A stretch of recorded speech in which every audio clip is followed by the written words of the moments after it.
আসসালামু আলাইকুম প্রিয় দর্শক, সবাই কেমন আছেন? প্রতিদিনের মতো চলে আসলাম এই মুহূর্তের আজকের সবচেয়ে গুরুত্বপূর্ণ আবহাওয়ার খবর নিয়ে। আগামীকাল 24শে এপ্রিল 2025 রোজ বৃহস্পতিবার। এবার আবহাওয়া দফতর থেকে জারি হলো ভয়াবহ সতর্কতা। 24 ঘন্টার মধ্যে তাপমাত্রা পরিস্থিতি উঠে যেতে পারে 45 ডিগ্রি সেলসিয়াসের ঘরে। দেশের বিভিন্ন অঞ্চল জুড়ে চলবে তীব্র তাপপ্রবাহের দাপট। এছাড়াও দেশের উত্তরাঞ্চলে চলবে ভয়াবহ বৃষ্টিপাতের সতর্কতা। তো প্রিয় দর্শক, আগামী 24 ঘন্টা থেকে 48 ঘন্টার মধ্যে রাজধানী ঢাকা থেকে শুরু করে খুলনা, বরিশাল, চট্টগ্রাম, সিলেট, ময়মনসিংহ, রংপুর ও রাজশাহী বিভাগ সহ ভারতের কলকাতার পশ্চিমবঙ্গ এবং এদিকে আসাম, মেঘালয় ও ত্রিপুরা রাজ্যের কোন কোন জেলার আবহাওয়া পরিস্থিতি কেমন থাকতে পারে জানিয়ে দিব। সম্পূর্ণ বিস্তারিত ভিডিওটি শেষ পর্যন্ত দেখার অনুরোধ রইল। কে কোন জেলা থেকে দেখছেন কমেন্ট বক্সে জানিয়ে দিন। প্রতিনিয়ত আবহাওয়ার খবর পেতে অবশ্যই আমাদের ইউটিউব চ্যানেলটিকে সাবস্ক্রাইব করে নিতে ভুলবেন না। তো প্রিয় দর্শক, আমরা কথা না বাড়িয়ে সরাসরি এই মুহূর্তে চলে যাব উপগ্রহ রাডারে কি পরিস্থিতি দেখা যাচ্ছে, বাংলাদেশ আবহাওয়া দপ্তর থেকে কি জানালো সেটিও জানিয়ে দেব। তো এই মুহূর্তে রাডারের পরিস্থিতি অনুযায়ী দেখা যাচ্ছে রাজধানী ঢাকা বিভাগ থেকে শুরু করে খুলনা, রাজশাহী এই দুই বিভাগের উপরে কোনো মেঘের কিন্তু কোনো আনাগোনাই নেই। পুরো পরিষ্কার, সারাদিন কিন্তু চলেছে তীব্র তাপপ্রবাহের দাপট। আগামীকালও একই সতর্কতা রয়েছে এই খুলনা ও রাজশাহী বিভাগের জন্য।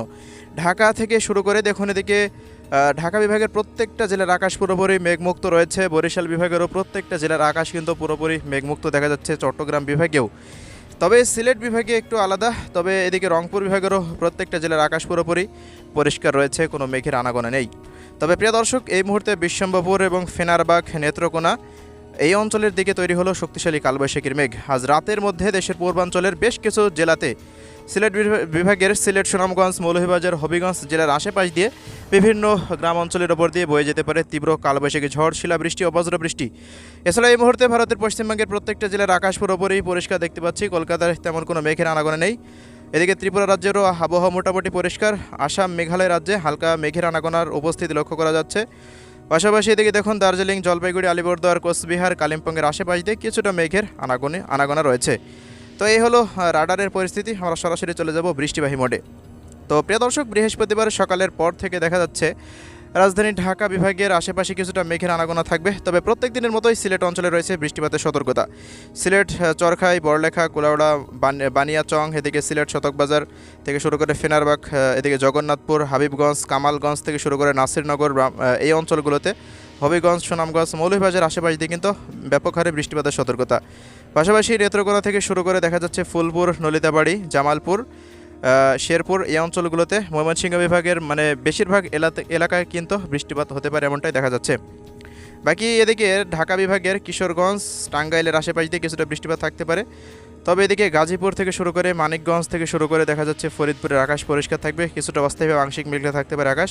গরুনদী, মাদারীপুর থেকে শুরু করে নরসিংদী এই অঞ্চলগুলোতেও একই আবহাওয়া বিরাজমান থাকতে পারে। বাকি রাজশাহী বিভাগের প্রত্যেকটা অঞ্চলে কিন্তু আবহাওয়া পরিষ্কার থাকবে। পাবনা থেকে শুরু করে নাটোর, সিংড়া, এদিকে চাঁপাইনবাবগঞ্জ থেকে শুরু করে নওগাঁ, জয়পুরহাট, সিরাজগঞ্জ, বগুড়া প্রত্যেকটা জেলার আবহাওয়া পুরোপুরি পরিষ্কার। সারাদিন চলবে তীব্র তাপপ্রবাহের দাপট, এমনটাই কিন্তু সতর্কতা রয়েছে। এমনটাই দেখা যাচ্ছে। অধিকাংশ জেলার আকাশ কিন্তু সারাদিনই পরিষ্কার থাকছে, রাজশাহী বিভাগে বিশেষ করে। এদিকে খুলনা বিভাগের কুষ্টিয়া, মেহেরপুর, চুয়াডাঙ্গা, ঝিনাইদহ, মাগুরা, শৈলকুপা, যশোর, লোহাগাড়া, এদিকে দেখুন নড়াইল, যশোর, অভয়নগর, খুলনা, সাতক্ষীরা, শ্রীকান্তপুর, শ্যামনগর, মংলা, বাগেরহাট প্রত্যেকটা অঞ্চলের আবহাওয়া কিন্তু সারাদিন পরিষ্কার থাকার সম্ভাবনা এবং তীব্র তাপপ্রবাহর সতর্কতা রয়েছে। পাশাপাশি এদিকে বরিশাল বিভাগেও বরিশাল, বোরহানুদ্দিন, চরফ্যাশন, এদিকে মঠবাড়িয়া, জিয়ানগর, পিরোজপুরের আশেপাশ দিয়ে, বরগুনার আশেপাশ দিয়ে আকাশ পরিষ্কার থাকতে পারে। তবে প্রিয় দর্শক, এদিকে চট্টগ্রাম বিভাগের দেখুন খাগড়াছড়ি, লংগদু, দীঘিনালা, মানিকছড়ি, বিলাইছড়ি, এরপর রাজস্থলী, রামানছড়ি, সাতকনিয়া, কুতুবদিয়া, মহেশখালী এই অঞ্চলগুলোতে, কক্সবাজার জেলা এবং বান্দরবান জেলার আশেপাশে কিছুটা মেঘের উপস্থিতি লক্ষ্য করা যেতে পারে। রংপুর বিভাগের দিকে যদি আমরা আসি তো দেখতে পাচ্ছি রংপুর বিভাগে এদিকে বিরামপুর, দিনাজপুর, ঠাকুরগাঁও পর্যন্ত আকাশ পরিষ্কার। তবে পঞ্চগড়, বোদা এই দুই অঞ্চলে কিছুটা বৃষ্টিপাত থাকতে পারে। লালমনিরহাট, চিলমারি, গাইবান্ধা জেলার কিছু কিছু অঞ্চলে বৃষ্টিপাতের সতর্কতা। বাকি রংপুর বিভাগের অন্যান্য জেলাগুলিতে তেমন কোনো বৃষ্টিপাতের সতর্কতা নেই। পশ্চিমবঙ্গের আপডেটে চলে আসলাম কলকাতা, হাওড়া, হুগলি, বর্ধমান, মেদিনীপুর, এরপর উত্তর 24 পরগনা, দক্ষিণ 24 পরগনা, নদিয়া, এদিকে মুর্শিদাবাদ, মালদা থেকে শুরু করে পুরুলিয়া, বাঁকুড়া, দেখুন ঝাড়গ্রামের আশেপাশ দিয়ে, খড়গপুরের আশেপাশ দিয়ে, কলাঘাটের আশেপাশ দিয়ে, হলদিয়া, গঙ্গাসাগর প্রত্যেকটা অঞ্চলের আকাশ সারাদিন পরিষ্কার থাকবে। বৃষ্টিপাতের কোনো সতর্কতা নেই। তীব্র তাপপ্রবাহের সতর্কতা রয়েছে, যা 45 ডিগ্রি সেলসিয়াস পর্যন্ত উঠে যেতে পারে। এদিকে উত্তরবঙ্গের আলিপুরদুয়ার, কোচবিহার, দার্জিলিং, জলপাইগুড়ি, কালিম্পং এই অঞ্চলগুলোতে মেঘের উপস্থিতি থাকতে পারে আগামীকাল। এছাড়াও আসাম, মেঘালয়, শিলং, গৌহাটা এবং এদিকে রয়েছে শিলচর। এরপর রামপাস, আগরতলা, রামপুর, আইজলের আশেপাশ দিয়ে আকাশ কিছুটা মেঘলা থেকে মেঘাচ্ছন্ন থাকার সম্ভাবনা দেখা যাচ্ছে। তো এই হলো বৃহস্পতিবারের মোটামুটি একটি সংক্ষিপ্ত আবহাওয়া আপডেট। তো এই হলো প্রিয় দর্শক, সারাদিনই কিন্তু আবহাওয়া পরিষ্কার থাকছে। শুধুমাত্র সিলেট এবং ময়মনসিংহ বিভাগের দু এক অঞ্চলে বিচ্ছিন্নভাবে ঝড় বৃষ্টি হতে পারে আগামীকাল, মানে বিকেল 5টা পর্যন্ত এমনই আপডেট। তবে 5টার পর থেকে আবহাওয়া পরিবর্তন হয়ে যেতে পারে। তো দেখুন 26 তারিখেও একই পরিস্থিতি থাকছে, দু এক অঞ্চলে কিছুটা মেঘের আনাগোনা থাকতে পারে 26 তারিখে। এছাড়া যদি আমরা 27 তারিখের আপডেটে চলে যাই, তো 27 তারিখের পর থেকে রাজধানী ঢাকা থেকে শুরু করে ময়মনসিংহ, রাজশাহী, খুলনা, বরিশাল, রংপুর, চট্টগ্রাম, অধিকাংশ জায়গায়, কলকাতা থেকে শুরু করে উত্তর দক্ষিণবঙ্গ প্রত্যেকটা জেলাতেই কিন্তু আবারও বৃষ্টিপাতের সতর্কতা দেখা যাচ্ছে।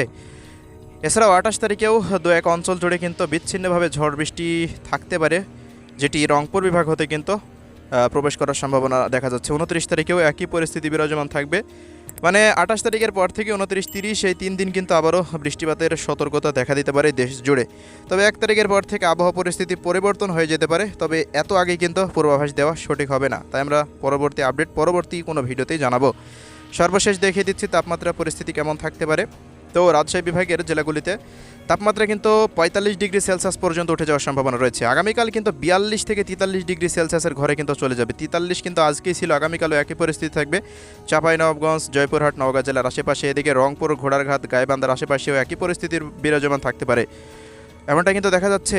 তো একটু মানে বেশি তাপমাত্রা থাকবে ভারতের কলকাতার দিকে, কলকাতার মানে পশ্চিমবঙ্গের পুরুলিয়া, বাঁকুড়া, বর্ধমান এই সমস্ত অঞ্চলগুলোতে তাপমাত্রা প্রায় 45 ডিগ্রি সেলসিয়াস পর্যন্ত উঠে যেতে পারে। রাজধানী ঢাকা থেকে শুরু করে খুলনা, এদিকে চট্টগ্রাম, বাকি বরিশাল, সিলেট, ময়মনসিংহ বিভাগের তাপমাত্রা পরিস্থিতি তুলনামূলকভাবে 30 থেকে 35-এর আশেপাশে থাকবে।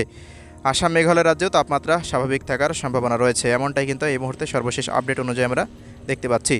তবে পর্যায়ক্রমে কিন্তু তাপমাত্রা 25 তারিখের পর থেকে, মূলত শুক্রবারের পর থেকে কিন্তু আরও ভয়াবহর দিকে যাবে, সতর্কতা রয়েছে। তো রোদের কাজ আপনারা যারা করবেন আগামী 5 থেকে 6 দিন, খুলনা এবং এদিকে রাজশাহী বিভাগের দিয়ে কিন্তু তেমন বৃষ্টিপাতের সতর্কতা থাকছে না। এই জন্য আপনারা রোদের যে সমস্ত কাজগুলো রয়েছে, কৃষক ভাইয়েরা সেই সমস্ত কাজগুলো কিন্তু করে নিতে পারেন এই সময়ের মধ্যে। তবে 28 থেকে 29 তারিখের পর তো বৃষ্টিপাত আসতে পারে, সেটি কিন্তু আপনাদের শুরুতেই দেখাইলাম। তো দেখুন তাপমাত্রা কিন্তু 26 তারিখেও আরও ভয়াবহ রূপ নিতে পারে। কলকাতা থেকে শুরু করে মানে রংপুর বিভাগ হতে কিন্তু বেশিরভাগ জেলাতেই তাপমাত্রা আস্তে আস্তে আরও বৃদ্ধি পাবে, এমনটা কিন্তু দেখা যাচ্ছে। এছাড়াও দেখুন এই 29 তারিখের পর কিন্তু তাপমাত্রা আস্তে আস্তে আবারও কমতে শুরু করবে। মানে দুপুরের সর্বোচ্চ তাপমাত্রা 31 ডিগ্রি সেলসিয়াস দেখাচ্ছে, তার মানে তাপমাত্রা আবার কমে যাবে 29 তারিখের পর। তো আজকের ভিডিও এতটুকুই।